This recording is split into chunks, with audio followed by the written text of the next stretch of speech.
Here we go!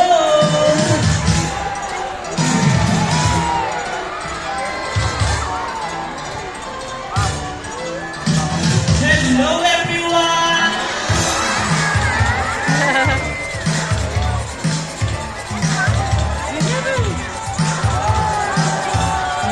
Wow!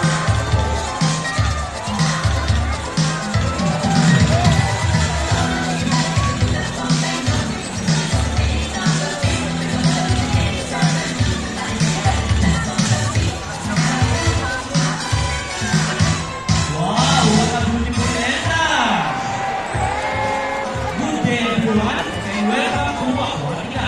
By the way, I'm Peter Beach, and I'd like you to meet my sea lion friends who get with their parents one at a time.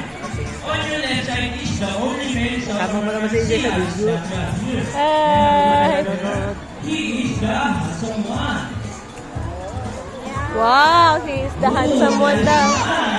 Ate, Who get with Johnny?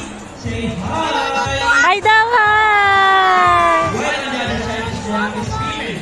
Some of you not see her standing up here. And for the third winner, she is actually CS. Oh, the green tiger. Her name is Sandra. Who get with baby? Say hello! Now guys, let's continue. Do you have any idea why they're called green or feather-footed malamars? Any idea? Do they have feathers? Well, let's ask them. Hey buddies, do you have feathers? The answer is no. It's actually because of their broad flippers, which are shaped as a bird's wing below. The term Philippines can also be translated as wing-footed, since the flippers do look somewhat like wings.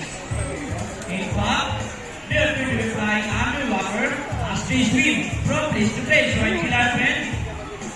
And if you know, they're often mistaken like a seal because they look very much alike. But some differences between a seal and sea lions is the fact that they are bigger front flippers. And they can also turn their back flippers, something seals cannot do. As a result, they can walk upright while on land. And that's the fun demonstration. How about round of applause for sea lion friends? And you know what guys?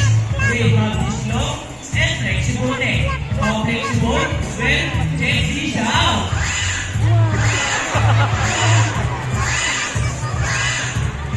So flexible, right? How about round of applause for sea lion friends? And as you can see, their body is covered with a thick coat of short coarse hair. And their whiskers have the sea lion sense of touch. They contain nerve fibers which make them sensitive. Ooh, nice one. Hey! Ito ko. Their whiskers Plastic ng ano? Bakit dati? Ano gawin? Dati to, dati to. Lalagay ko na ito. Ate, Lagay ko na dito. Ate, ano na?